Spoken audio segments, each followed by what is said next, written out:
Welcome to Dead Headspace, now a part of the Silver Shamrock Horrorcast, a podcast network that includes Killing Time with Silver Shamrock and Unburying the Dead, where we exhume classic horror paperbacks with me, Brennan, and Ken McKinley. We do all this for the new generation. Episode 3 will air April 1st, where me, Ken, Brennan, and a new guest, known as Well Red Beard, will discuss Ronald Kelly's classic, his magnum opus, Fear. You can find us on Apple Podcasts, Spotify, Stitcher, Ghana, and all other major platforms, which now includes YouTube. That's right. Now you can watch your favorite episodes, including this one, by searching for Dead Headspace. I'm your host, Patrick R. McDonough, joined always by my co-host, Brennan LaFaro. Say hi, Brennan. Hello, everybody. And today we're joined by one of the founders of Death's Head Press, Jarod Barbee. How's it going, Jarod? It's going fine, man. Thanks for having me on, fellas. Absolutely. Yeah, I've been wanting to talk to you and or Patrick for some time now. Well, let's just dive into it. What got you into horror? Oh, shit. What got me into horror? What didn't get me into horror? I read Stephen King at an early age. You know, my parents, they never, they were kind of weird about movies, but they would let me read anything I wanted. You know, if I was reading, they were happy. So I think I read Cujo or something like that, or maybe it might have been Carrie, but I was hooked ever since then.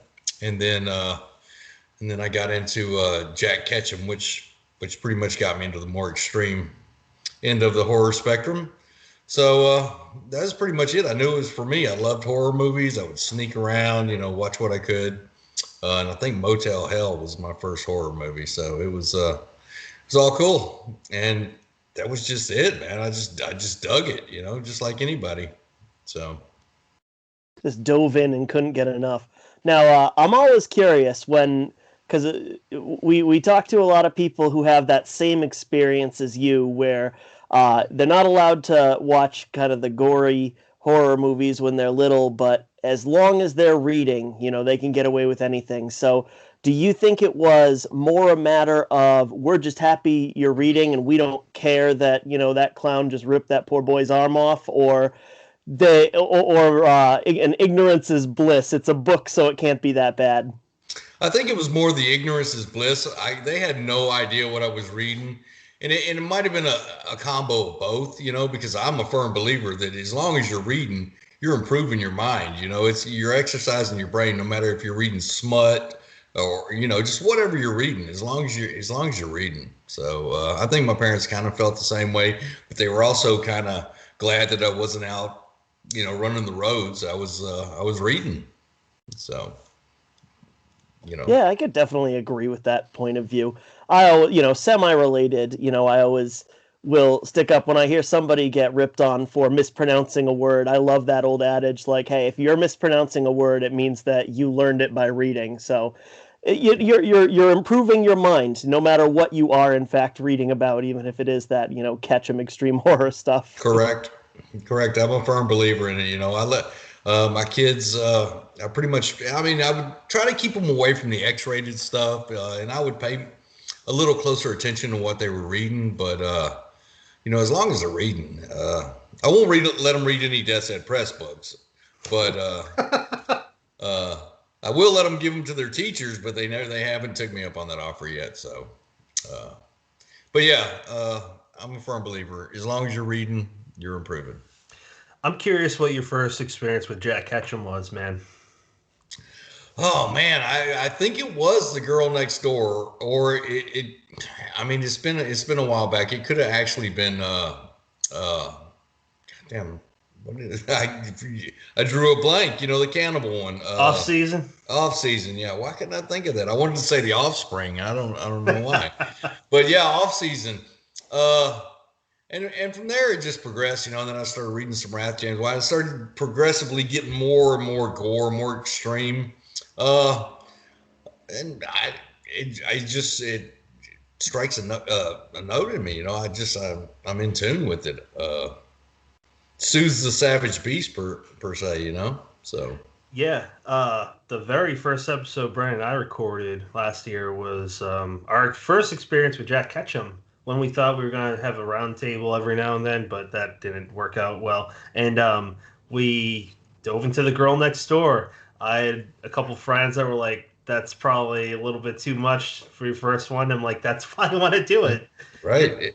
It changed my view as a reader and a writer in every good way because it's so powerful, man. It is. I mean, it's emotionally draining to read that book. I mean, by the time you get to the payoff, you're like, oh my God, thank God, that this is finally happening, and there's some peace. I know I don't want to give any spoilers, but you know what I'm talking about. Yeah. So you're just glad it finally went down. So at that point in the book.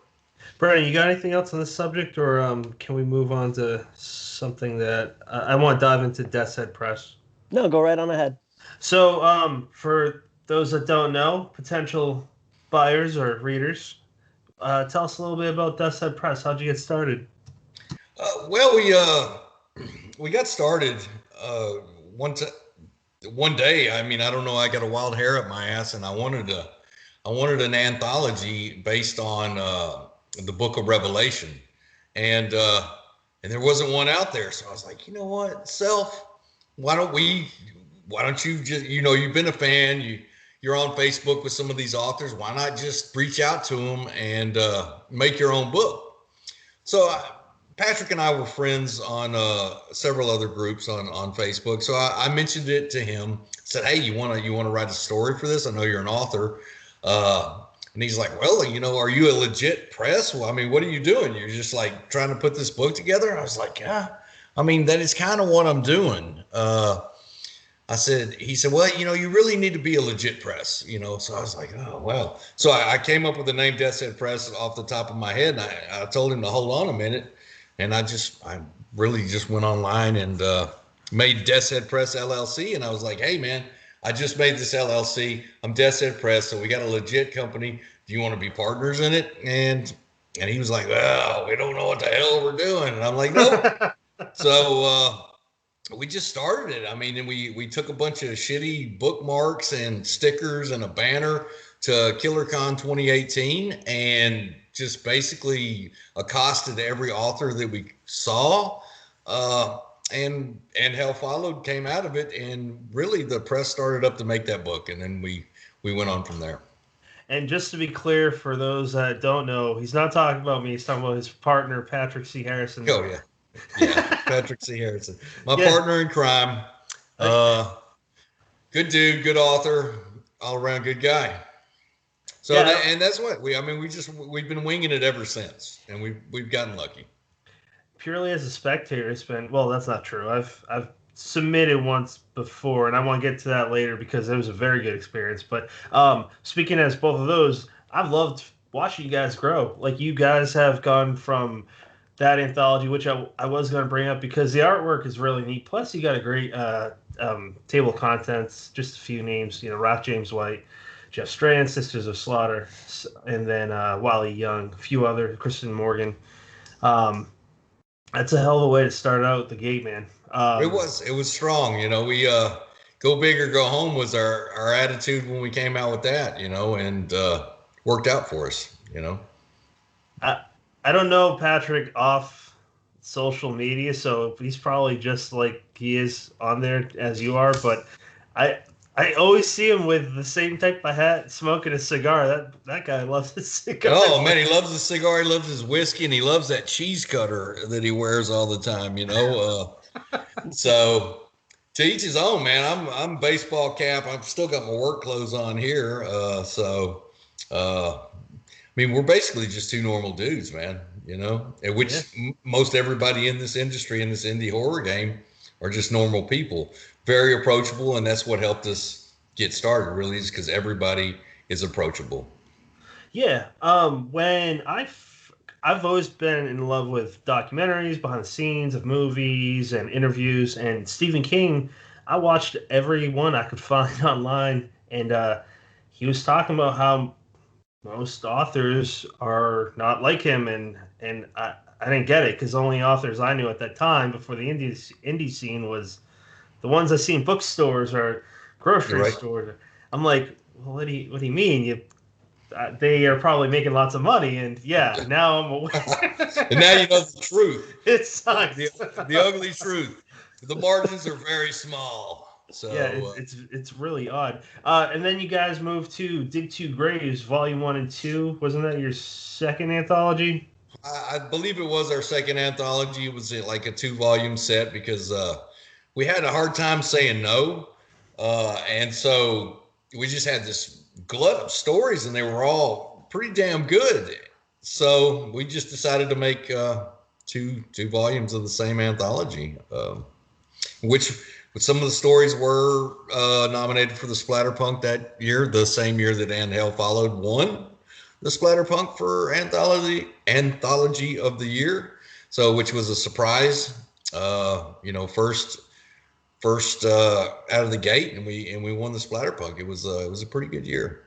Yeah, that was another point I wanted to bring up. But before that, Dig Two Graves, that was the first time where I reached out to a publisher and I talked to Patrick and I just said, hey, would you mind like telling me what I can improve, what I got rejected, like what didn't work for you? And he was kind enough. I was nervous. I thought he was gonna get like the usual like, nah, I don't think so, or ignore the message. And he's like, basically, I didn't feel your character, what they were going through and whatnot. And he went through the details, and I'll never forget that. That was 3 years now, something like that. Yeah, 2018.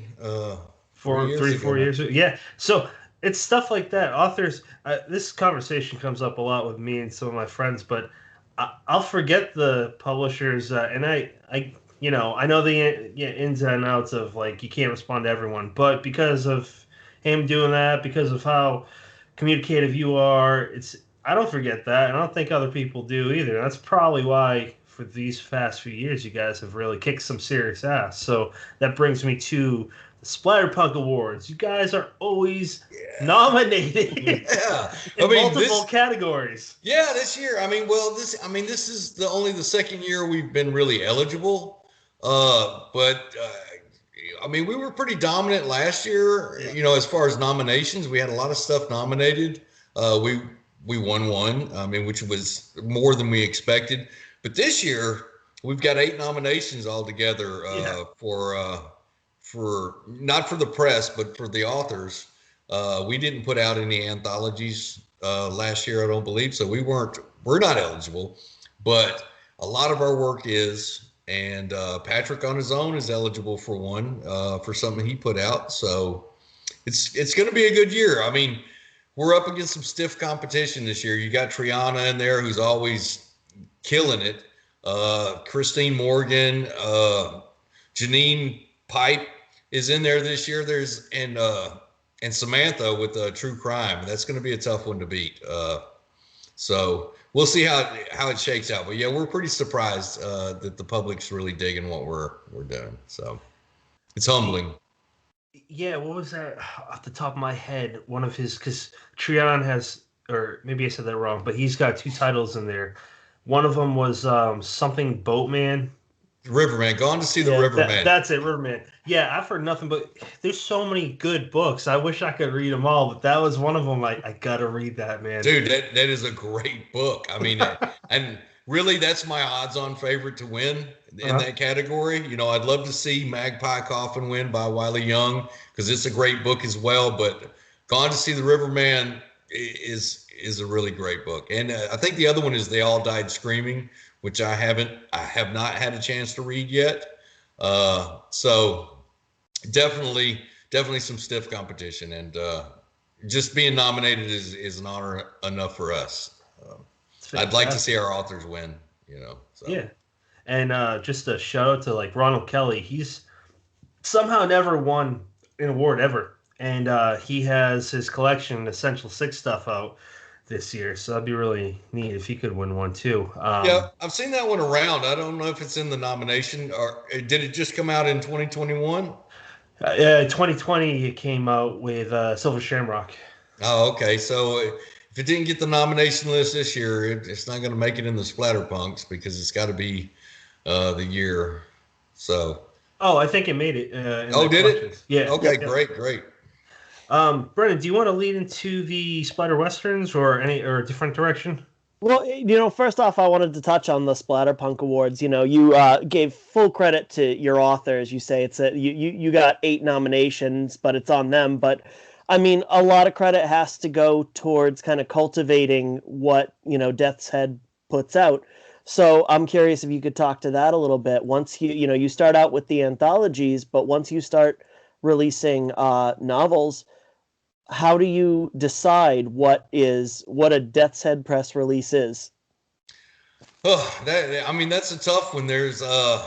I mean, first off, we publish what we like. I mean, because we've got to like it before we'll put it out to the public, and we like to stay on top of what people are digging.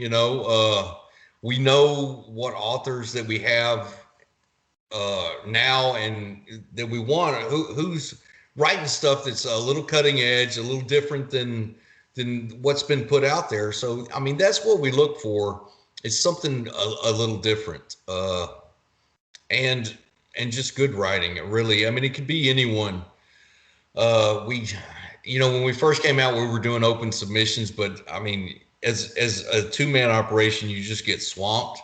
So I mean, you lose track a lot of new talent coming up because of it, but it's like a necessity. But to get into Death's Head Press, all you got to do is have a good story, and believe. You got to believe in yourself, and just be confident and approach us. Because we're approachable. I mean, our door, like we say, our door's open to everyone. So, I mean, if you come at me with a good pitch, I'm going to look at it. I mean, plain and simple. Patrick will look at it. I mean, Patrick does more of the looking at it than I do. I'm gonna admit that right now. Patrick is the editor in chief, so he's got eyes on a lot more of the stuff than I do. I'll generally just, I guess I'm like a net. You know what I mean? I'm the first line you've got to go through, and then it's got to make it through Patrick. So that's pretty much how we do it. There's a few authors that we will publish. I mean, it's like Chandler Morrison comes up with, I've got something new. You want to see it? Absolutely. We want to see it. You don't have to pitch it to us. We just want to see it. So there's in fact a lot of authors like that. Wiley Young's like that. Whatever he's coming out with, we want to see first. We want dibs. So I hope that answered your question. Yeah, absolutely. And I mean, you certainly have to running an indie press, kind of build those relationships with your authors so that, there's a nice back and forth there where, just taking Wiley Young, for example, you trust the author, that he's going to deliver the goods for the most part, and he's had a good experience working with Death's Head Press, so that he's going to come to you first. Now, I'm wondering if you could toot your own horn a little bit. What do you feel like what does Death's Head Press offer those authors to keep coming back to you with their work? Well, I mean, one thing, we pay our authors. We don't try to take the lion's share of what the book is making. We want it to be a true partnership, and we want Death's Head Press and all of its affiliates to be like a family. So we treat everyone with respect regardless, and we pay the guys fairly, and we offer, I mean, I don't know how to explain it. I didn't think it was that much different than what people were doing, but apparently it is. So generally what we do is a 50-50 split on all receipts, and we allow the authors to buy from us at a really super discounted rate, and then they get to keep, when they sell on their own private website and sell signed books, it's them. They get to keep the cash. We're not in this to get rich. We're in this because we love books, and we love being a platform that people can put out what's on their minds. Yeah. Sorry, Jarod, we'd love to get rich. I didn't mean to put you on the spot with that one. I just, the way I look at it, there's a certain subset of authors in the horror industry that they seem like they live and die by the press, and to me that screams that this press is doing something right. So I mean that's what I kind of wanted to get across there. Well, and we don't put a lot of limitations. There's a lot of, what's the deadline? What's the word count? What we want is your story, and we're not going to put arbitrary shackles on you when you're just trying to tell a story. If we suggest maybe a 30,000 word count limit, if it takes you 45,000, then it just takes it. I mean, it is what it is, and we don't edit the author's voice out of it. We put what they have to say out there. I mean, we don't do much. All we do is basic editing and make sure that their I's are dotted and their T's are crossed. But the story's theirs, and we give them a lot of input into their covers. We just basically, it's a team effort, and they're part of the team. They never ever feel like they're not involved in their own book anymore. So yeah, that's it. And you said, I don't know if I answered your question. That answers my question. That's perfect. That's frankly, I think any author looking into an indie publisher wants to hear a lot of the stuff that you just said. So that's golden. So let's go into splatter western stuff. Now, this has been just huge in the community in the last year or so. I'm shocked. Where does the idea germinate from? I'm telling you, the idea originally germinated straight from Patrick C. Harrison III's mind. Full credit to him. This was his baby from the start. When he first approached me with the idea, I was like, but I got on board pretty quickly with the authors that we had in mind. And I mean, honestly, it was his baby. I really, developing the idea, I had very little to do with that. Now, once the idea was there and we put out the first book and it grew, then I started maybe, watering it a little bit, getting new authors like Triana, Chandler Morrison, Brian Smith, because it originally started out as, I think, 7 books that we had in mind. Then it moved to 13 because people were like, hey, we want to do one. And like I said, I have a hard time saying no. I'm like, Brian Smith, you got it. Christopher Ruffty, you're in.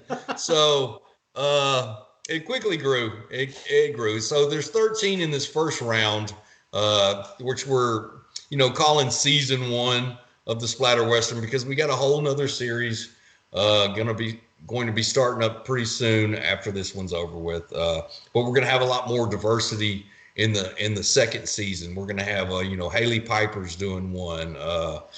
I've got a pitch from Laurel Hightower, which I'm going to look very strongly at. Haven't got a chance. Laurel, if you're listening, I'm going to get back to you, I swear. Did not know that she pitched for that. That's awesome. Yeah, she pitched. I mean, totally. Mary San Giovanni got a message from her today. She's on board. Nice. I believe Summer Cannon's on board. And we've got a local Houstonian who is a professor here at the same college my wife is a professor at, named Rhonda Garcia. She's going to be doing one. And JD Graves. I mean, we've got a huge. It's going to be a different season. It's going to be a whole different splatter western season than what we've seen so far. So far, we've seen a lot of the classic western with the horror element, but in fact, really starting with our next release, which is Shadow of the Vulture from Regina Garza Mitchell. Or is it Mitchell Garza? See, I always get her name, man. I'm so sorry, Regina. But hers is like a counter western, It goes against the grain of what the classic western is, and I think people are really going to dig it. But yeah, just stay tuned. That's what we got in mind for the splatter western. We're gonna open it up, and kick the hinges off. You know what I mean? And Shane Hawk talked about his. Hawk, yes. He talked about his on Chris Morsel's another podcast, friend of the show, Eric. His last name. Oh, help me out, Brennan. Raglan. Yeah, Raglan. Me mind's tired. Yeah, he talked about that on his podcast. It just came out today, and I mean, that's really cool, man. Shane's an awesome dude, man. Yeah. We're really fortunate to have him on board, and I look forward to what he's going to do with it. I think it's going to be really special. Yeah, well, I talked to Shane often, and we both had, not because it's you, but we both talked very highly about you. I'm really excited from the work with you and your press, man. I would love to discuss someone that I can't get on this fucking show because he's too nervous. And sorry, I'm throwing him under the bus, but Justin T. Kuhn. Oh, Justin, man, what a fucking superstar! His art is so beautiful. How how did that partnership happen? Cool. Well, he did a couple of covers for us before. He did Christine Morgan's Dawn of the Living Impaired, and he also did Wesley Southern's Resisting Madness collection. Yes, that's right. That was I loved it. That reminded me of a Clive Barker novel. Yeah, so I mean, we already knew his artwork was like top notch, and we love the style and the color palette he chooses to use. I mean, he goes crazy with the colors.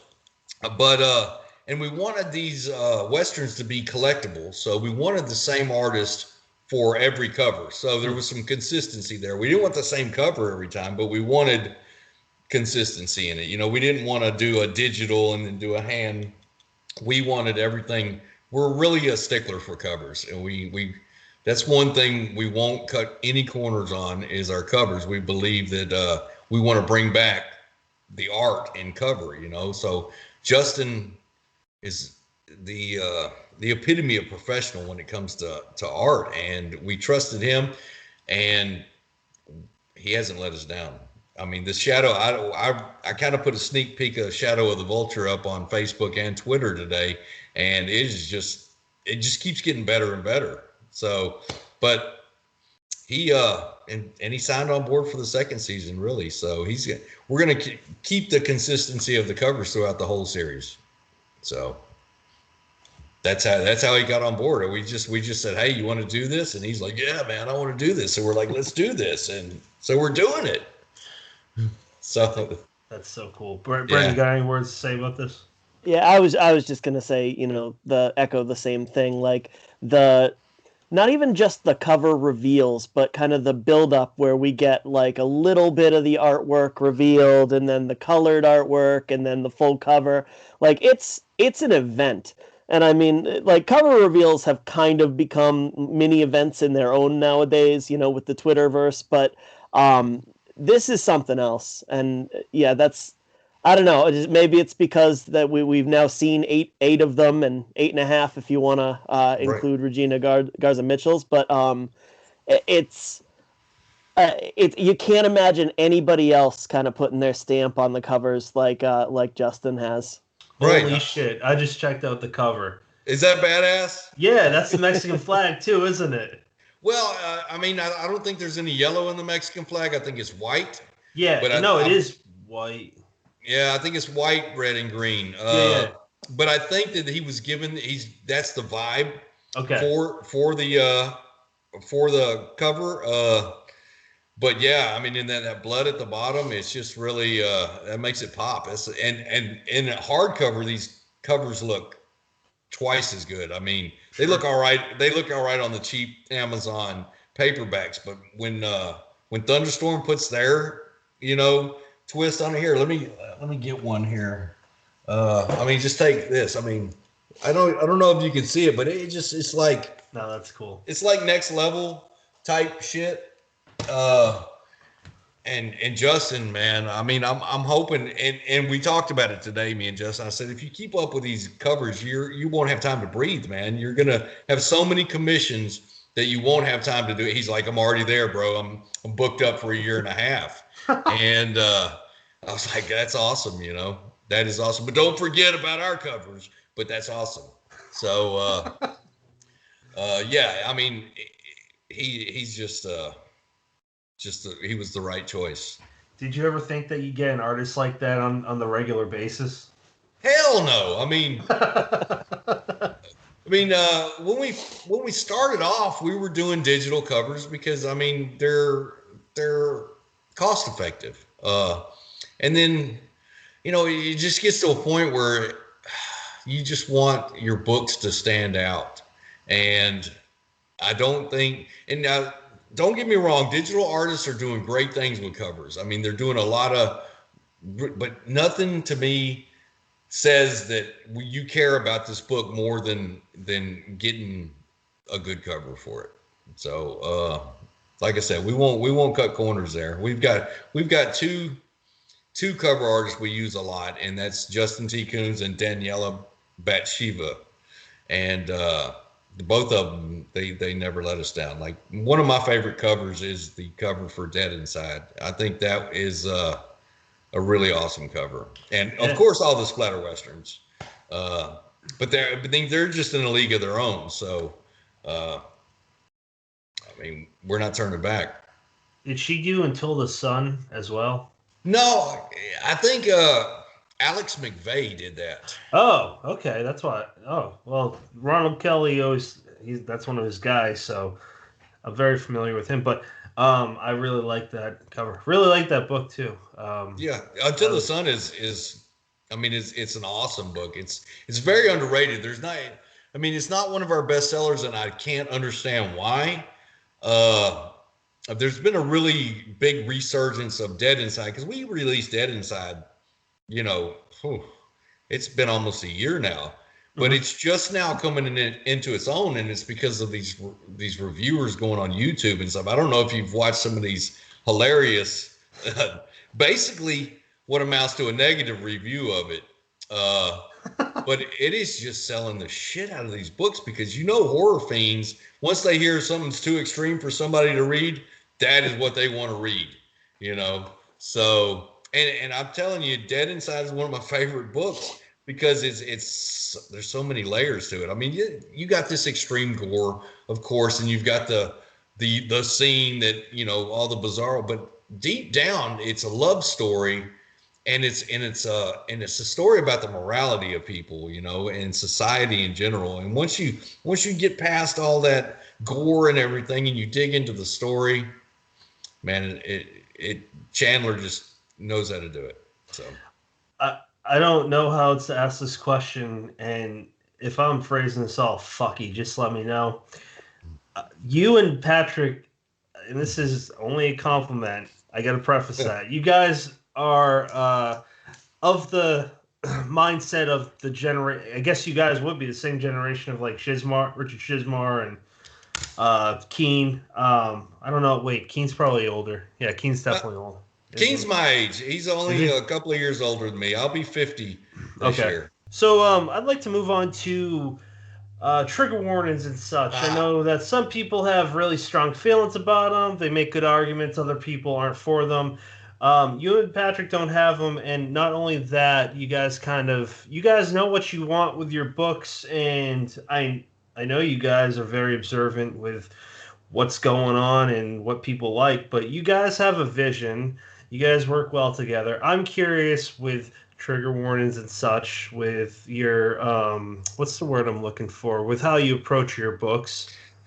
Okay, so trigger warnings as an idea, I'm not really for them, especially for the extreme horror genre.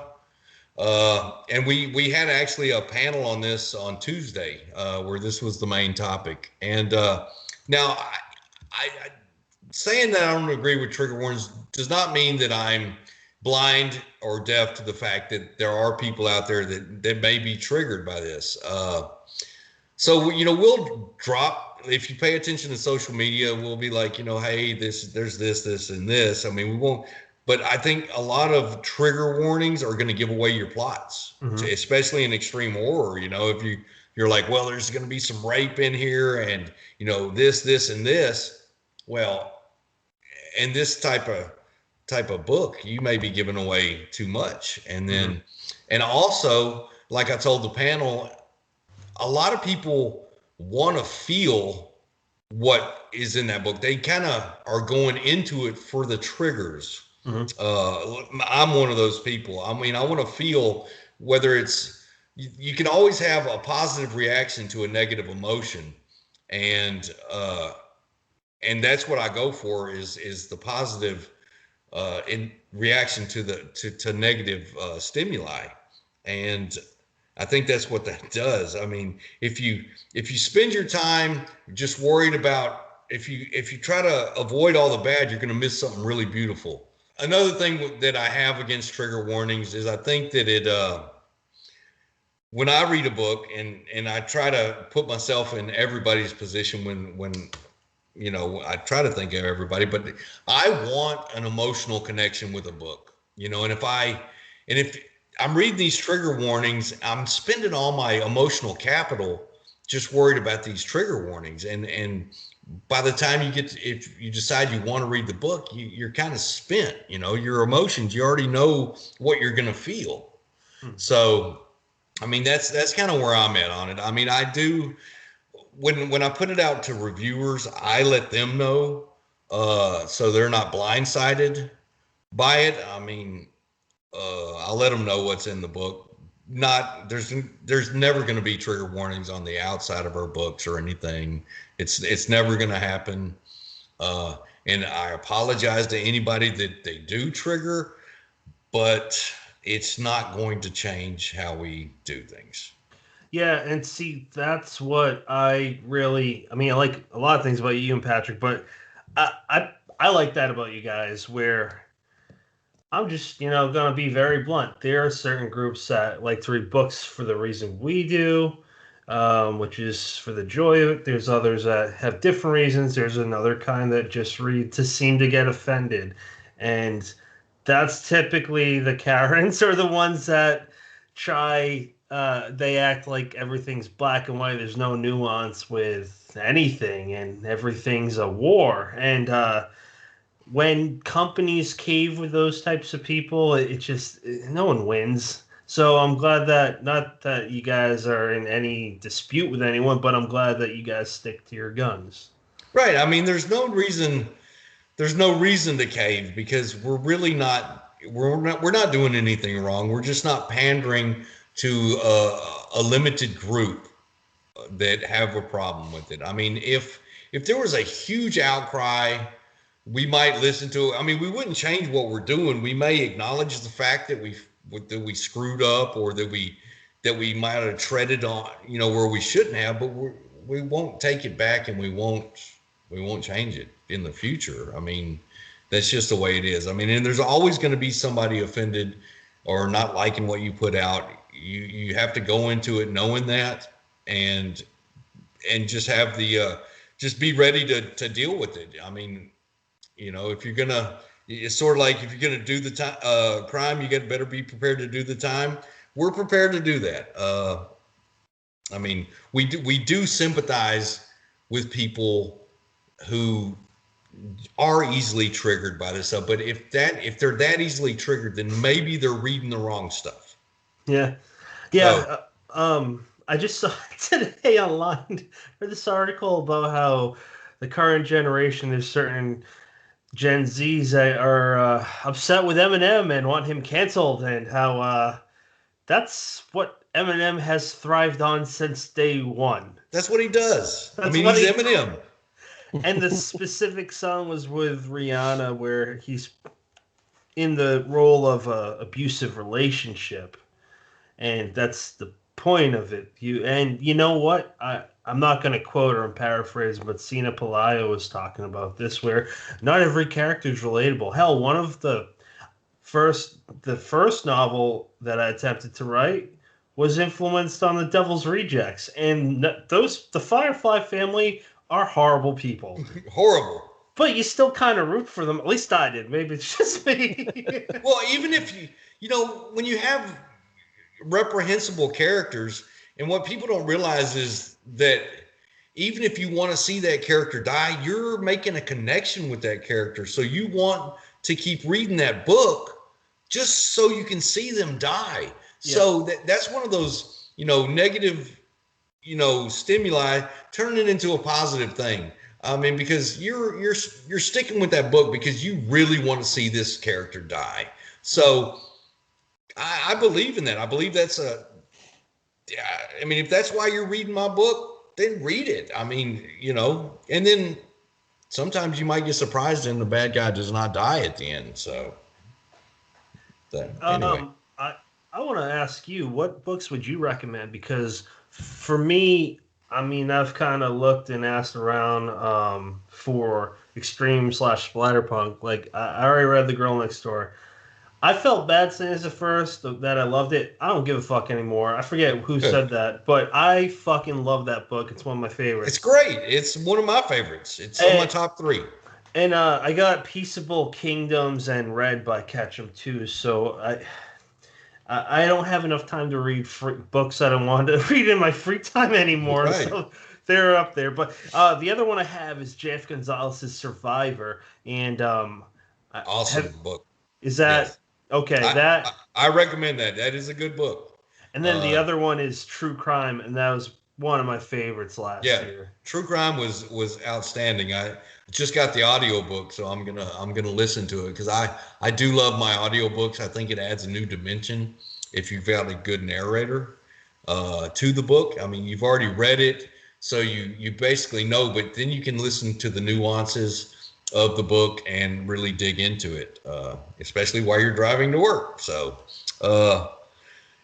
my books that I recommend, you've already said one. Survivor is definitely one of my... I like Population Zero by Rath James White. I really like that book. And then I don't only read horror though, so I do like the Lumley series, the Necroscope series. I recommend that. But Where the Red Fern Grows is absolutely one of my favorite books. A Time to Kill by Grisham. I really dig that.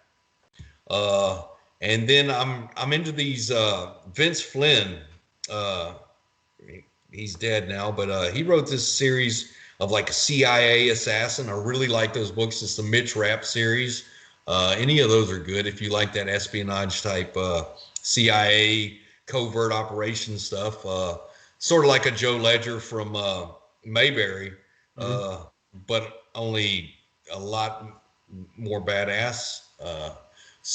And nothing supernatural. It's all terrorist. But as far as extreme horror, like I said, Population Zero, Survivor is a good one.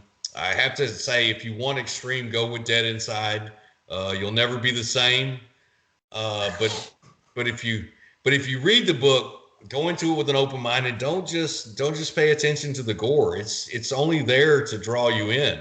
It's the story that's within the gore that you're going to get something out of.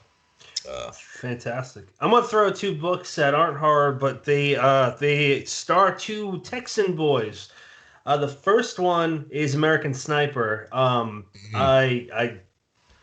I view myself as a patriot in the sense where I love my country. There's a lot wrong with it, but I still love my country and the people in it. Damn straight. I get nervous to say that nowadays, but whatever.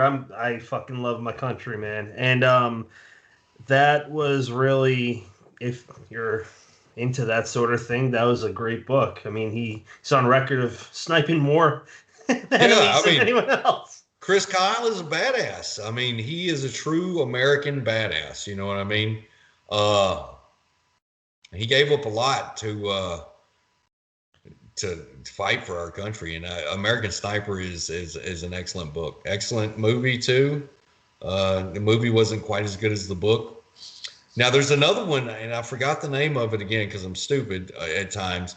But it was the one that Mark Wahlberg was in. Where I was gonna say that Lone Survivor. Lone Survivor. Oh Mark my Luttrell. God.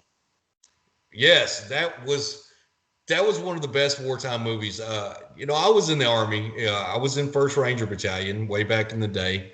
So hooah to any Rangers watching. So I have a special respect for these guys because while I haven't ever been in the situations they were in, I certainly trained for those situations. See, there I go with again. My wife is going to kill me.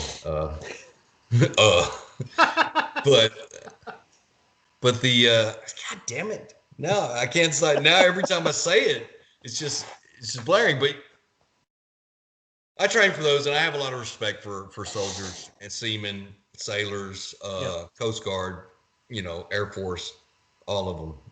There's a special place in my heart for every single one of them. You know, man, I didn't even. This isn't in my notes. I didn't think we talked about this, but which looking back now, I don't know why I wouldn't, because this is interesting. But now I'm saying it. God damn it, Jarod. I know.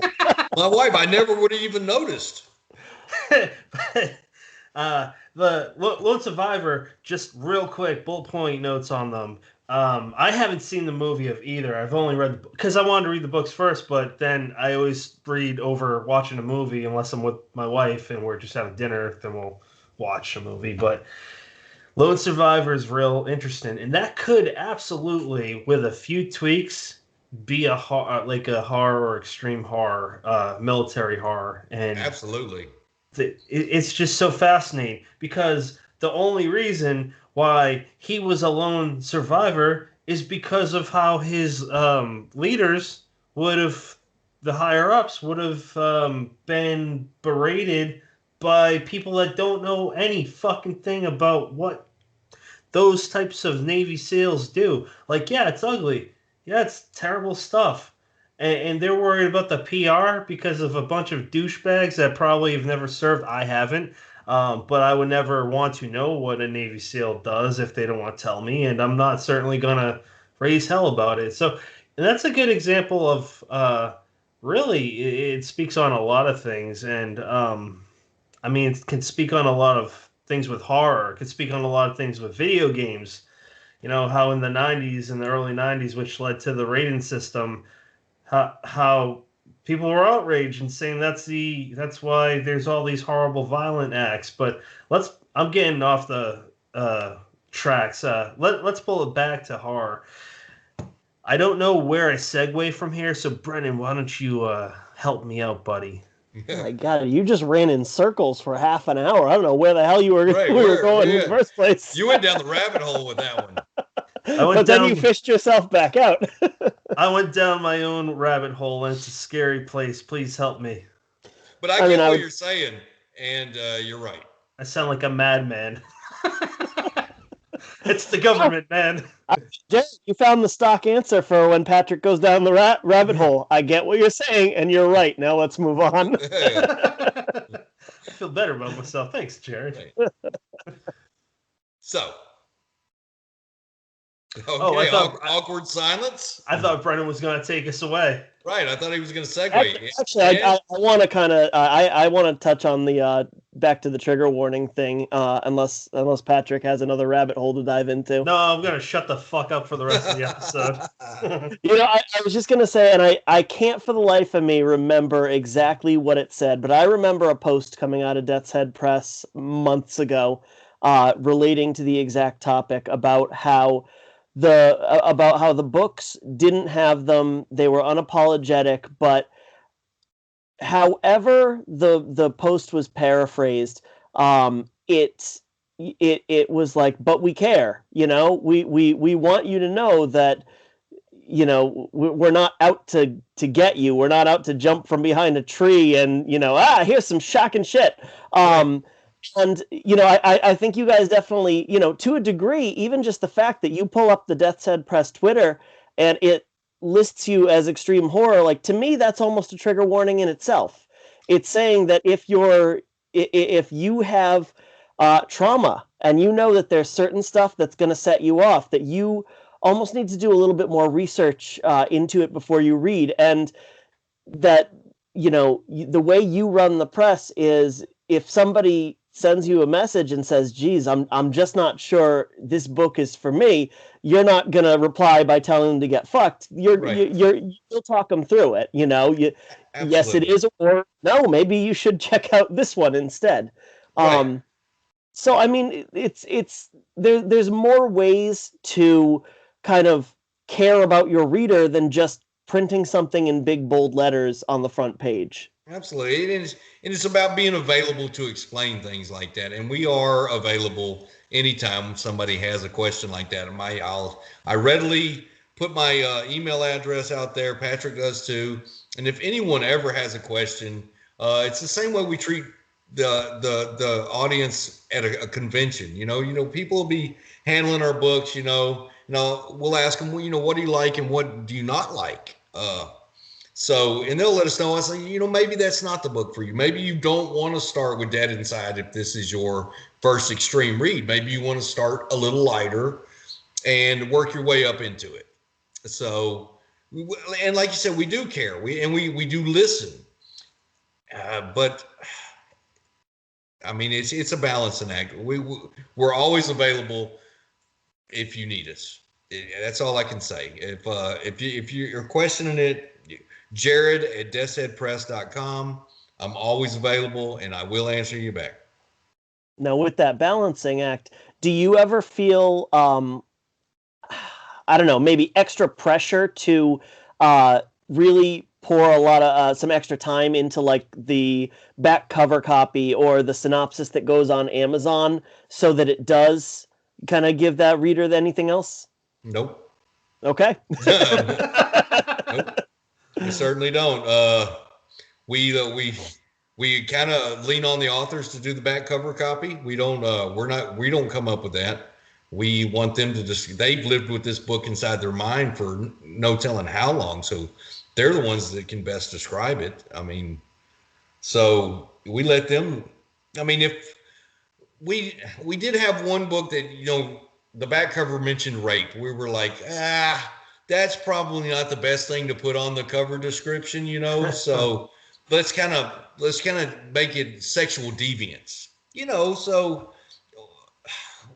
you got to be willing to bend a little bit. You can't be 100% rigid. You can stick by your guns, but you can give a little every now and then, and you're no worse for it. And that's all I can say. It's stuff like that. Now, did it change the content of the book? No. Did we put a trigger warning after that? No. We just decided not to trigger somebody from Amazon, because we didn't want our book banned before it even got out to the public, and it's not even out yet. It was just a recent one. Speaking of, and I'll segue into this. You said you were bringing old paperbacks back. This was a book that was last published in 1977, and it was featured in Paperbacks from Hell. And it's called Sweet Evil by Charles Michael Platt now. And he contacted us, wanted to re-release it, and so we did. And it's sort of like Natural Born Killers back in '77. So it's going to be a good one. We're really happy that he approached us. It made us feel really, really good. So, do you do a lot of reissues? This is the first one we've ever done, and we really tossed it around whether to do it or not. But we're like, let's give people a chance to rediscover, like my generation, what they read back then, and give some new readers a glimpse of what horror was back in 1977. What was acceptable then compared to what is acceptable now? What was popular then as compared to what's popular now? I mean, is it going to be as politically correct as the books that are coming out now? Absolutely not, because we didn't change one thing in that book. It was revised by the author just to be updated to the times. Just a little tweak here and there. But it's basically the same book, and I think it's a cool thing. It's different. It's different than what's coming out these days, but it's also very entertaining, and I think we got to bring them back. Awesome. I just looked up his information, man. He's interesting. He's British and computer program journalist, author. He sounds like a fascinating guy in general. He's a really good dude. Jarod, you mentioned that, I think you said it was an upcoming release. You asked politely the author to change the wording to sexual deviance to appease the Amazon gods. Yes. Did that decision have anything to do with the, I'm going to butcher the name, but the Obliquitar Voluptas saga? It did. That came... We just got out of Amazon jail for pre-orders because of that debacle. But yeah, I'd like to see my books actually get sold. I mean, the notoriety is good, but it doesn't do much for sales. Now, So, for anybody who doesn't know that story, could you give us like the brief version real quick? well, I mean, the story is that we came out with this. It was an erotic. It's supposed to be an extreme erotic horror anthology, and we titled it Rope Burns because I thought that was a really cool title. It didn't have anything to do with any one of the stories. Just thought it was a cool title. So we made the book. We put this cover on it. It showed a woman in bondage, back in the dark, like she was being kidnapped and everything. And I'm guessing that Amazon had a problem with that, so we had it up for pre-order and everything was good, and then all of a sudden they were like, no, and then they blocked it, and then they took it down and put us in pre-order jail. So I changed the name. And that's all I did. I just changed the name and changed the cover and put it back out there. And initially everything was cool, but then they banned it again. But they only banned the Kindle version, so the print book is still available for purchase. But it's their algorithms are, I don't know, because they never would tell me exactly what the problem was. They just kept saying content. So to avoid that, we try to not provoke them initially with the description of the book.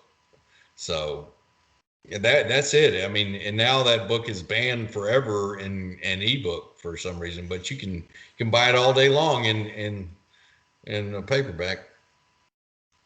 So. They do love rejecting things and not telling you exactly why. I'm just thinking of like how many reviews that I've had Amazon send me back with, a vague list of things it could be that don't really fit, but right. Yeah, they never will. I mean, tell me exactly. Well, and that's how you know that it's just this computer program, flagging your book, because they really don't have any idea why that book was banned. The guys that you email and that you talk to on the phone, they have not one clue, but they're instructed to give you this long laundry list of things it could be, which is what it could have been to begin with. That's you were calling to clarify. But Amazon, I would love to get off the Amazon tit, but they have a stranglehold on the business. It's a one-stop shop. You've got a built-in audience. You got built-in marketing. You got built-in print capabilities. It's so easy to use, and it's cost-effective, even though they keep the lion's share of the money. I got Devil's Creek, my review for that, rejected like 6 or 7 times. I don't know why. I didn't have any cursing or anything in it. Fuckers. I'm totally blocked. My personal account, I can't review anything anymore. Oh, no way. They've taken away that privilege from me. So, and wow. I've never argued with anybody reviewing. They just decided that I wasn't worthy to review their stuff. Oh, so. That's fucked up. I want to talk about one specific book on your Splatter Western series, which I bought recently. Haven't got the chance to read it yet. I am planning on doing that very soon. It is Red Station by Kenzie Jennings. Who I saw it on your bookshelf there that you put the picture of. Oh yeah, it is on there. Yeah, believe me, because every bookshelf I see, I search for Death's Head Press books. And it just, I mean, I've heard nothing but very highly beloved comments. Well, Kenzie Jennings is a superstar. I mean, plain and simple, the lady can write a story, draw you into it, and you just want to stay there. And in Red Station, it's a simple premise and a simple story, but her characterizations is what makes that book. I mean, it's the characters. It's not the setting. It's how the characters interact with one another. And and like I said, it's simple. So you're able to concentrate on the story, and you don't have 1,000 things, well, what did this guy do here? And, and trying to tie it all back together, because it takes place in this station house, a way station for the stagecoach. Mm-hmm. So, I mean, I don't want to give away anything else about the book, but you just got to read it. It's a thing of beauty. And Kenzie, anytime she has a manuscript, she knows where to send it because we want to publish everything she does. That's great. Yeah, I've talked to her. We're planning on having her on this year, later at the end of the year. You definitely should.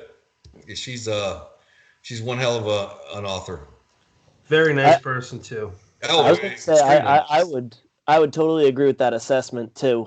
That if you take that book and you boil it down to the basic elements, like you pretty much 9 out of 10 authors are going to turn that into a short story. But the way that she builds up just everything, and by the time that, again, I won't spoil either, but you're standing up in your chair and you're rooting for Clyde. Actually, yeah, absolutely. And she draws it out just long enough. She, like you said, that's short. It's a short story novella basically, but she's able to draw the characters out to increase, and you want that. So, some novellas are, you say, well, this would have been much better as a short story. She could have cut this off. They didn't need this. They didn't need that. But everything in that book is necessary and goes to plot, and it's just fantastic. I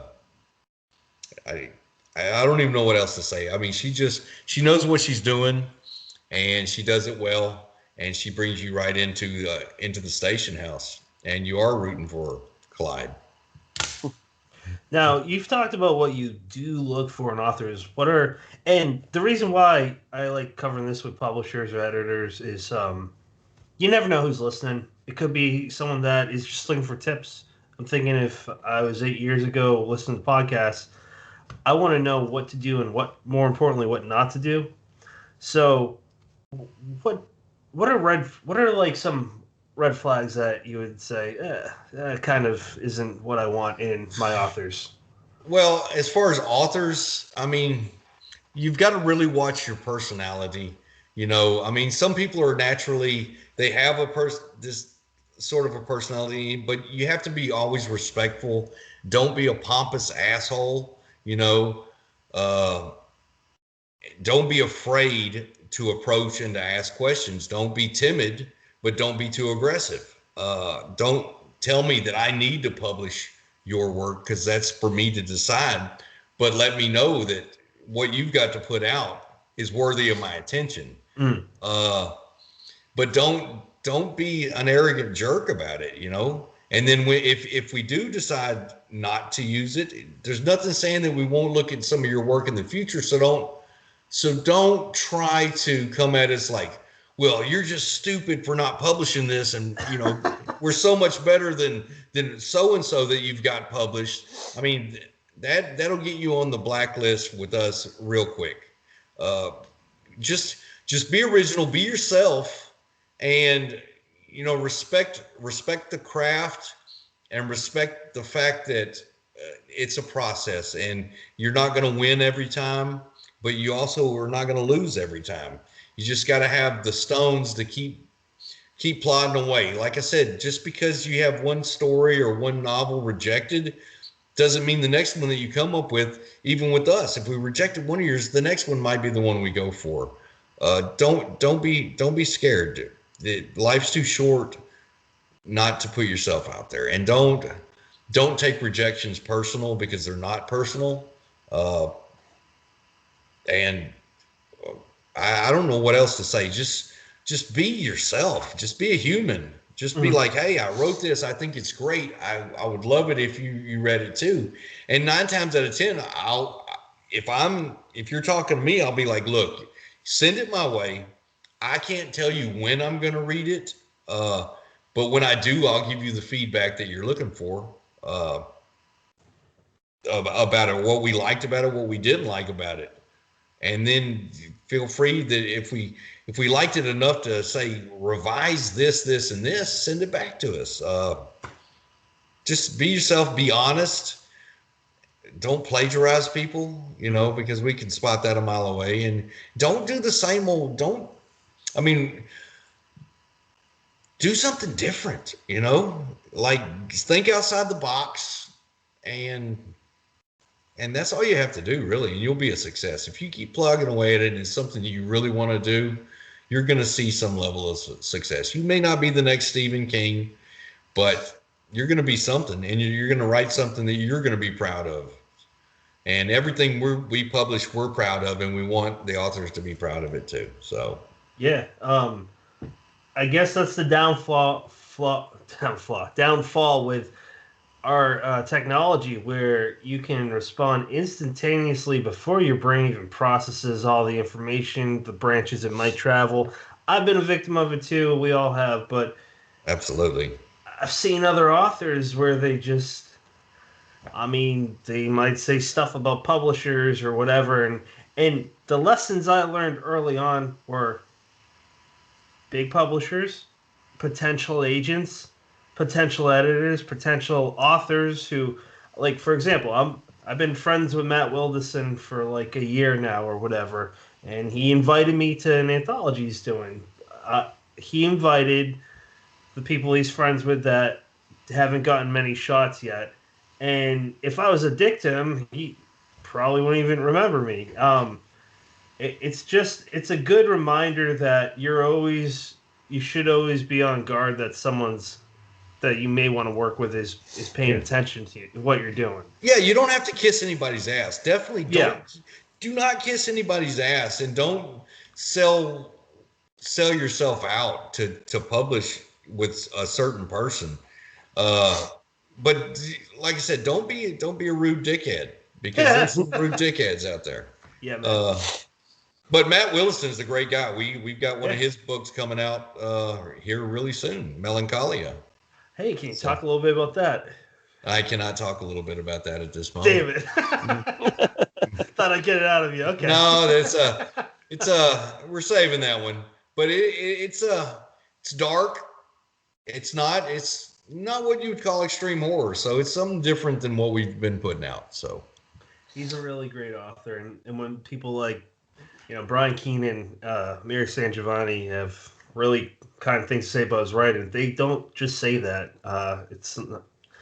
They probably wouldn't say anything, but it's not because they're friends. Like, they think highly of him. I've read a book by him. I don't know, man. He's got a lot of potential. He does, and we see that potential, and we want to help him get that potential out there. And that's great. Brian is the one that steered him our way, and Brian has been one of our biggest advocates, since we started. So I owe a lot to Brian. He's never really, he works on. You don't see a lot of what Brian Keene does for the industry, because he does it. He does say a lot, but what really matters is the stuff you don't hear about that he does behind the scenes, and that's pointing young writers in the right direction to young publishers, and to help all of them get a start. So, I tip my hat to Brian Keene. He does a lot for the industry. He takes a lot of shit, and as you can see, why the horror show's not on anymore is because it just took too much shit. It gets to be, it grinds you down after a while. So you're not always going to please everybody, but goddamn it, Brian tries to do what he can for the industry. Yeah, I'd actually like to talk about something I haven't mentioned about him before. Nothing but good stuff. But I used to run, I don't know if you're aware, I don't know who knows what, so I'll just say for who doesn't know this. I used to run a review platform that had reviews. I was the one that searched out and did all the footwork for getting all the Women of Horror people involved for the first and only year that we had it. And I bring this up because I reached out to Brian. I reached out to 60 to 70 people. Some said no, most said yes. I think that's what burnt me out, because Brian and I talked about that. I'm pretty sure that's what burnt me out. But I talked to Brian and I said, hey, would you possibly be interested in this? He said, well, I don't think you should have I'm paraphrasing. I don't think you should have a white dude do this, but I know 2 women that would be excellent for it. And he suggested and introduced me to Mary San Giovanni and Summer Cannon, and they both wrote an article for our website, and I was thankful for that. He is responsible for a lot of things, indirectly and directly, with me personally. And one of those was he was kind enough to be a guest on my show. And I mean, same as you, very appreciative. But he shoots straight with you. You know where he's coming from all the time. And again, Brennan and I talked about this after we recorded, but at no point was he like, all right, guys, I got to go. We know he's busy, but he was great about it. He's a very good dude. He does a lot of great things for the industry. I don't think it would be where it is today without him. Right. And I got nothing but respect for the man. And last thing to say about him, I really hope his nonfiction book, End of the Road, wins. I quite frankly feel like it's a disappointment if it doesn't, and there's some good competition, but that sums up what this genre is. I'm totally in that book too. So totally in that book. A lot of people are. Too. Brendan, why don't you take us away, sir? So we kind of talked about what writers can do correctly and what writers can definitely do wrong. By the way, I loved the extreme example of firing back after a rejection and saying that their work is better than, the stuff that you've proudly published. And, it's easy enough to think like, oh, that's an extreme reaction, but I don't know, man, there's some genuineness. I feel like that's happened to you. Yeah, and absolutely it's happened. And that's basically slapping the publisher in the face saying that your stuff is shit up until you've read my work, Yeah. And how dare you not notice my greatness, and and it's just like, wow, bro, you might want to just take a step back and send this packing, send it somewhere else, because you're never going to get anything published through us. I don't care if it's fucking next Pulitzer Prize winning, I don't give a shit. You will never publish here if you're going to be a dick like that. And you just wonder what's their thought process. Like, what do they hope to accomplish? I don't know. I mean, it's like, do they think they're going to bully me into, oh, you're right, your stuff is so great. How dare me not see your greatness and recognize it. And I won't name the guy, but because assholes don't deserve to get the attention. But there was someone that was being super weird and creepy with Patrick and Jarod and submitted some really fucked up manuscript. I remember you guys posted about that. Oh, yeah. 2 years ago, something like that. Yeah, I mean, there was a name associated with it, but that was not who it was. I mean, it was a pseudonym. That was a coordinated effort to fuck with us for no apparent reason. I mean, during that phase, that's when we first started. And what it started out is we rejected a story because the guy said he was a kid and he was like 16 or 17 years old. And we're like, we're really not prepared to deal with, publishing somebody in extreme horror who's underage. It's just not our game. I was very polite when I emailed him back, and said, hey, your stuff is good. And, in a couple of years when you grow hair on your balls or whatever, come back to us and we'll look at it. But man, after that, we got death threats. They said they were going to put out a hit on us. And I know it was all the same. And to this day, I don't know who it was. I've got my suspicions, have no idea who it was, don't care anymore. But I hope that they achieved what they thought that they were achieving. I mean, because it didn't scare us. It was pretty laughable. It was fucking weird too, man. Yeah, it was. It was fucking really weird. It was. They put a hit out on me, Patrick, Wiley Young, and Chris Miller. I mean, it was like, it's like, wow. So it was crazy. What it really did was, it helped us out because it got us a little notoriety at the time when we were starting out. So, I mean, I was like, hey, thanks, guys. Probably had the exact opposite effect you wanted it to have, but it was weird. And I mean, the FBI and everything, we contacted law enforcement over it because it got that creepy. So, and It Brian stopped, King, right? yeah, it stopped. Okay. It stopped. You can't keep that up for long because these people know that they'll eventually be found out who exactly it is. So at least he was smart enough to end it before there could be too much digging into who it actually was. What did King do? You know, King, he researched it. He dug around for us. He gave us advice on what we should do. He said something about it on his show. You know, like this is fucked up. You know, so but he was involved and it ended. So. But that was that's the biggest, weirdest thing that's happened to us so far. So Threw Brennan way off track. yeah.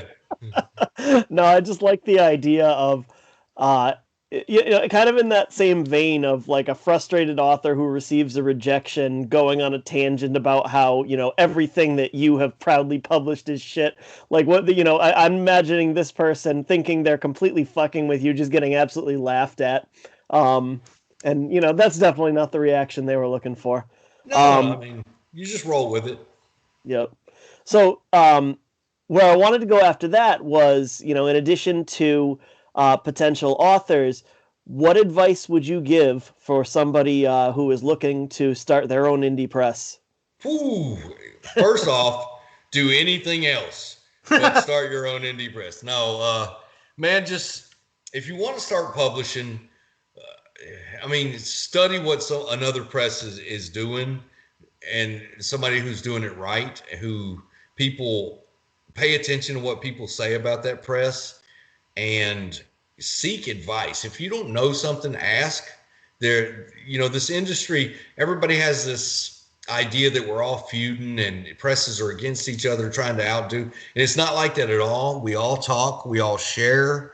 So just ask. Don't be afraid to ask questions. Nobody's going to think any worse of you for asking the questions. They'll think worse of you if you don't ask the question and you do something totally fucked up, Yeah. So, ask the questions.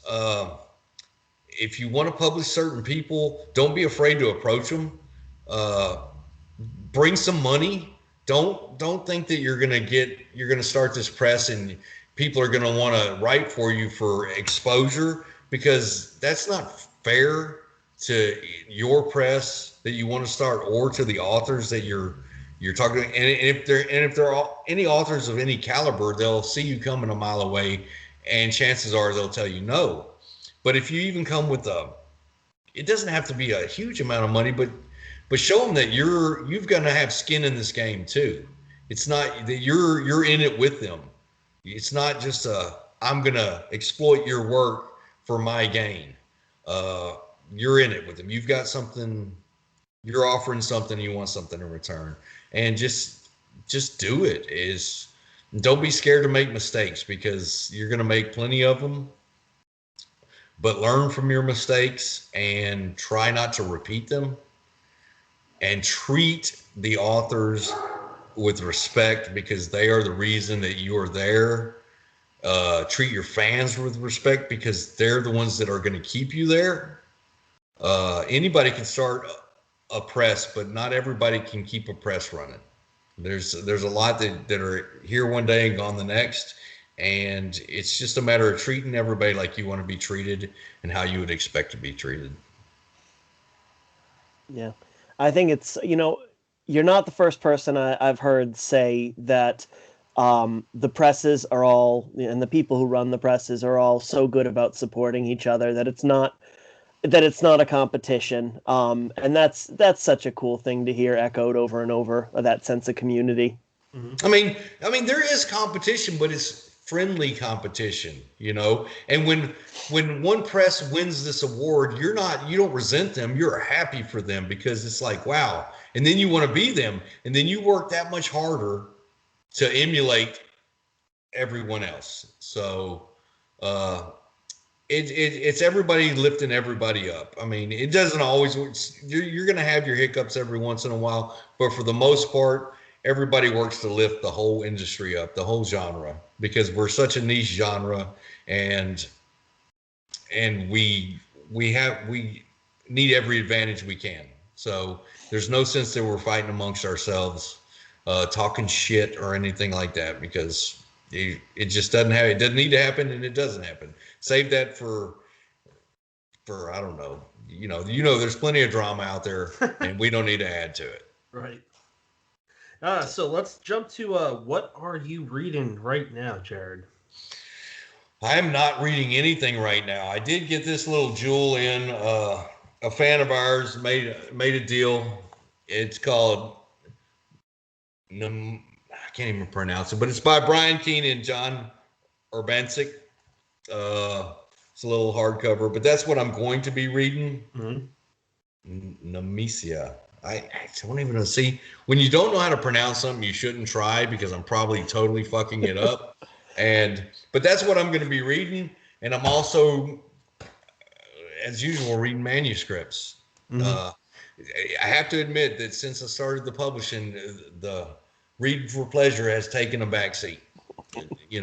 Yep. So, and I'm also going to be reading this one, The Perfectly Fine House, by Wiley Young and Kosminski. Yep. Yeah. For I think of you guys and CV Hunt's company, Grindhouse Press, as like kind of friendly competition when you speak of that, because you two are the ones that jump out right away for extreme horror and splatter punk. And I have the utmost respect for Grindhouse. I mean, I read all of their books. I don't know if they read ours, but I definitely read everything Carrie puts out. So she's a hustler, man. She's got some. Y'all got some good products. It's awesome. It's a great time to be a writer, because you got so many great presses. You guys, Sam Koyaznik's Off Limits Press, Silver Shamrock. I'm gonna stop there because I'm gonna leave out some without even meaning to. Brendan, what do you? There's a lot of them. Yeah. Brendan, what are you reading right now? Yeah, great time to be a writer. Great time to be a reader, man. Oh, yeah. I missed that one. Yes. So speaking of Silver Shamrock, I am reading From Death Reborn from Kenneth Kane. It is out sometime in April, and Patrick and I both had the opportunity to read this early from Ken Kane, and I'm reading the updated version now, and it's pretty cool to see what he did with it to make it a nice, tight, completed product. I'm really enjoying it. We'll have to check that out. It's very Barker-ish. It's got a lot of those elements to it. Silver Shamrock is another one of those presses that it's a buy no matter what they come out with. So it's going to be good. Yeah. Patrick, what are you reading? What are you reading? So I am about 11 hours out of 15-ish into Ronald Kelly's Undertaker's Moon. I'm hooked. It's so fucking good. It's such a good... Yeah, for audio listeners, Brennan just posted up with the book. It's amazing. You think you can't read any more like interesting werewolf stories, but it is. I'm not going to get into the details of it. You should just, if that intrigues you enough, then check it out. What is the other one? I got to cheat and look at my Goodreads because my mind's blanking. Fear. Fear, also by Ronald Kelly. I sense a theme going on here. A bromance with Ronald Kelly and Patrick. Yeah, he's become one of my favorite authors. And then I'm going to be jumping into Greg Sisko's upcoming book with Off Limits Press. It's a reissued. Is that the correct terminology? I think so, yeah. Yeah, I would think so. Called In Nightmares We're Alone, which comes out, I believe, 2 weeks from now. And then I'm jumping into that Tim Levin book, which is about how he got into a healthy lifestyle in his 40s. So it's not horror, but it's something that I personally want to read. One of my reads is going to be that Jeff Strand nonfiction. I've read part of it. The Writer's Life, is that what it's called? I believe it is. And Jeff is one of the people in the industry that I have some of the highest respect for. Jeff is Jeff is one of a kind, and I have a lot of respect for him. And his writing, to me, is impeccable. So yeah, he's one of those names that you know who he is if you like this sort of thing that we like in this industry. Is there anything that we haven't touched on that your press or yourself is currently working on that you want to talk about? Well, I mean, we've got a few things in the works. We're just dipping our toes into the graphic novel. We're going to do some Western horror graphic novels with a couple of young talents. Adam, God, now see, I'm drawing a blank.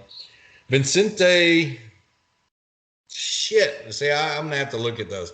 But anyway, we're going to do that. We've got a Brian Keene novella coming out, a brand new Brian Keene novella. Nice.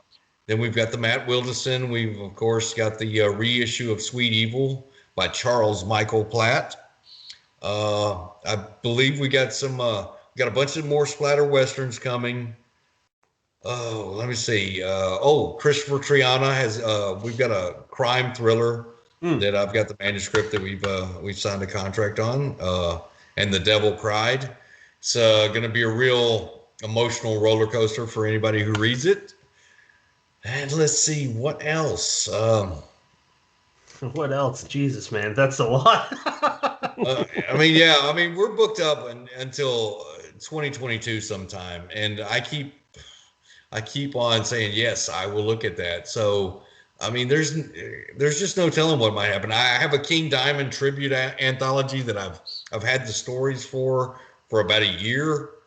That it's going to be coming out called Pulling Your Strings, a tribute to King Diamond, because I do believe his brand of music has done a lot for the horror. It's a good mashup of metal and horror, and he's one of my favorites. So I decided to do an anthology on him. So it's just based on his music, inspired by. Let's see what else, and then we're going to do 2 Western horror anthologies. Which I got a brand new Joe Lansdale story to go in one. Oh, yeah. So it's actually it's almost a mini novella. It's 12,000 words, and it's one of his characters he's written on. I don't know if you've read Dead Man's Road. No, not yet. No. It's really good, and he's got this character Jebediah Mercer, who's a preacher, but he fights evil. So it's a continuation of that. But we're gonna do 2 anthologies, sort of like the Dig Two Graves. Only this time we're going to have Upon a Dark Horse, which is going to be your more extreme horror. We're going to try to get Ed Lee to do something, all the extreme guys. And then we've got Upon a Pale Horse, which is going to be your more quiet Western horror, traditional, just Weird West. So it's going to be something for everybody in that. And we're going to release them at the same time. Nice. Wow. We've got Jeff Strand on board for that, and S.A. Cosby. Oh, so nice. Yeah. I mean, we've got some good guys already. Wes Southern's going to do a story. And we're still building the list. That's fantastic, and I can relate to you saying yes to everything. Brennan and I had many a talk about this show, where basically, I get very excited, and let's put it this way: we had to break down. Limit to like 6 guests a month because I go a little bit crazy. So we've got the whole year planned out. It's a tentative schedule for the rest of the year. I know I'm horrible for it. You know what I mean? And because I want to do everything that's like I want to do that. I want to do that. I want to do that. And Patrick he just throws up his hands at this point and is like, what the fuck? We can't put out 50 books a year. We can't do it. I was like, yes, we can. We can do it, So Brennan's Patrick, and that's the yeah, I'm the Patrick. Yeah, absolutely. Interesting. Totally Patrick. Brennan's right. Patrick. And that's really it. And there might be some more news coming out a little bit later this year on another little project. So I've been sworn to secrecy on that so far, but it's going to be pretty big news. Cool. A different direction than what you're used to seeing. So other than that, we're just going to keep on with the keeping on. These Westerns are going to keep us busy for another few months. Years. But Well, I mean, we're going to keep that up until people don't want to read them anymore. I mean, that if the public if the readers still want to read about it, then we're going to keep on putting it out. And when they're who really decides what we put out. You know, we put out some of the stuff we want to every once in a while, but without the fans and without the readers, then you're just putting it out to dead air. So you're just spinning your wheels. To a bunch of deadheads. Brennan, is there anything that you wanted to talk about that we haven't touched on yet? No, I was just going to say, I mean, as far as continuing the Splatter Western series, as long as people don't get sick of it, I mean, I feel like you guys have the right idea with season 2, because you've got so many different voices than the first round of books that you're just going to get, you know, yeah, they're in the same subgenre, but they're going to look so different that, you know, it's not going to get boring. I love that. Right, that's one thing we don't want. People are going to get bored with it. They've got bored with vampires, they got bored with zombies, and eventually they're going to get bored with this. And that's when we know it's time to hang it up. You know, but even for this year, we still got Christopher Ruffty, Brian Smith, Chandler Morrison. We still have them to go, and a guy named Cody Higgins. We still have 4 more books to release in this series. So. In which they're all going to be available on Thunderstorm Books and limited hardcover. Very cool. Mm-hmm. I'm getting side-eyed here. There's the lovely Mrs. Death's Head Press over there. Hello. Hi. So we were just about to ask the husband where people can follow you, and we'll let them go. All right, so we're always available on Twitter at Death's Head Press, Facebook. You can hit me up. Jarod Barbee on Facebook, and I'll friend you, you know, until you give me a reason to unfriend you. And www.deathsheadpress.com.